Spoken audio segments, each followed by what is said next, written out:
दोस्तों अजीज़ो मिट माइटो social media इस्तेमाल करो जियां त हे हक़ सच जो आवाज़ आहे।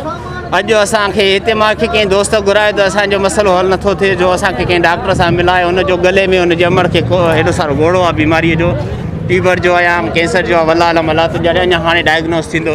हिते आयासीं त हिते रंग ई ॿियो लॻल हुयो। हिते ख़बर पई त चौथों महीनो आहे हिते स्ट्राइक थी थिए। सुबुह जो 10 खां 11 ताईं OPD बंदि आहे। पैरामेडिकल वारनि जो वीचारनि जो मसइलो आहे पंहिंजो, उन मुलाज़िमनि जो पूरे में पूरो साथ कई वञे, उन मुलाज़िमनि जी मसइलो हल कयो वञे, छो त उन्हनि जे करे हीअ OPD खे ताला लॻनि था। उन्हनि जे करे हिन महिल मरीज़ जेके हज़ारे आहिनि बेहारो मददगार आहिनि। मां सिंध जे सूबे जे ऐं पाकिस्तान पीपल्स पार्टी जी चेयरमैन ऐं CM मुराद अली शाह, सिंध जे हेल्थ मिनिस्टर डॉक्टर अज़रा पेशू ऐं पाकिस्तान पीपल्स पार्टी जे चेयरमैन बिलावल अली भुट्टो साहब उन्हनि खे पुरज़ोश अपील थो कयां हिन आवाम जे तरफ़ां अल्लाह खे मञो, ख़ुदा खे मञो, रब खे मञो, करप्शन खे छॾियो, ग़ुलामी छॾियो। हिन ग़रीबनि जी ग़ुलामी कंदव त अॻिते वधंदासीं। हिन ग़रीबनि जी ग़ुलामी न थींदी त कंहिं शइ में अॻिते न वधंदासीं, ॾींहों ॾींहुं पोइते हूंदासीं।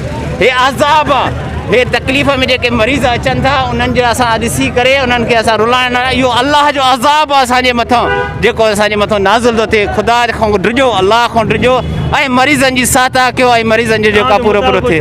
मुंहिंजो इहो मुतालबो आहे हिकु पैरामेडिकल वारनि जो मसइले खे हल कयो वञे ऐं वराए इहो स्ट्राइक न कई वञे। सुबुह सां 8 बजे OPD खोली वञे, जीअं ॿाहिरि कुंड कुर्श जा मरीज़ अचनि था उन्हनि खे टाइम सां पंहिंजो इलाज भी थी वञे ऐं दवा मुआवजो भी थी वञे। जज़ाकल्ला, अल्लाह मूं ख़ुशि करे। जंहिंखे नाराज़गी थिए मां सभ खां माफ़ी थो वठां। पेशेंट मूंसां गॾु आहे जेको तमामु सीरियस आहे, उनखे गले में ॻोड़ो आहे। सुबुह लाॻो असां हिते परेशान बीठा आहियूं, को बि जेको आहे सो डॉक्टर कोन्हे को, के वटि OPD बंदि लॻी पई आहे।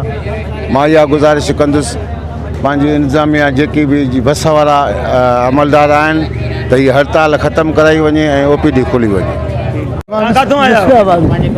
नसीराबाद को हिते हड़ताल लगी पई आहे, तव्हांखे हुनजे करे तकलीफ़ थी आहे? हड़ताल त हाणे राति खुली हूंदी, वरी चवंदा हिते बंदि आहे। छा चवंदो हुकूमत खे हाणे? हुकूमत ॿियो तव्हां छा ॾींदा? दुनिया ॿाहिरों 6-7 था वठनि 30 जा, काॾो मुश्किल आहे। लाचार मां जहिड़ो कमाइण जहिड़ो आहियां, जिस बार मैं कमाए पंहिंजे आठूंसि पोइ मां मुसलसिल पैरामेडिकल वारनि जी हड़ताल जे करे ग़रीब मरीज़ आहिनि जेके तमामु घणा परेशान आहिनि। उन्हनि जो इहो ई मुतालबो आहे त हिननि पैरामेडिकल वारनि ऐं MS जो मसइलो हल कयो वञे त जीअं असां ग़रीबनि में बेचैनी ख़तमु कई वञे। ॾिसो था तव्हां त 8 बजे खां वठी 10 बजे ताईं हड़ताल हुई, जेकी हाणे 10 बजे ख़तमु थी आहे। मरीज़नि जी रचा, केतिरा ई दिलि जा पेशेंट आहिनि, शुगर जा पेशेंट आहिनि, जिन खे काफ़ी सारी तकलीफ़ थी अचे। हीअ लेन कॾहिं बि न थी आहे लेन, या हड़ताल जे करे लेन थी आहे, सो हुननि खे दवा वठण में परेशानी थी थिए। मां आहियां मोहम्मद इक़बाल शेख, चीफ रिपोर्टर सिंध, मुंहिंजी सिंध न्यूज़ चैनल। हक़नि जी सलाह मुंहिंजी सिंध।